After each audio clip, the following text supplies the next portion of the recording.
بقول لك ايه، انا كتبت الرقم ده على ايدي، لو عرفتيه هديك 200 جنيه. هقول لك 3 اختيارات، 1 ولا 5 ولا 2؟ 2. للاسف خسرت. اساسا عمال تكتبي ايديا وجعتني، بتكتبي ايه على ايد؟ معلش، بقول لك ايه، لو عرفت الرقم اللي على ايدك ده هكسبك 100 جنيه. طب هعرف ازاي من غير ما اشوف؟ ما انت بعرفيني. بص بقى، اقول لك 3 اختيارات، 1 ولا 5 ولا 6؟ 1 5 ممكن 5. غلط، خسرت. ما 5 ما دي 6. فعلا. طب ما مش اي حاجه حتى ادينا 20 جنيه هناك ولا حاجه. 20 جنيه. طب بص.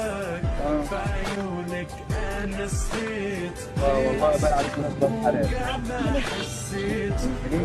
لا كل دول هحطهم في ايدك تاني. شكرا. بقول لك ايه، طيب هقول لك اختيار تاني، هات ايدك دي. نقعد نكتب بقى على ايد وخليتي ده ايه الرقم اللي على ايدك ده؟ 1. بص بقى كام؟ طب ما 2 من 1 يعني فرقت 1 يا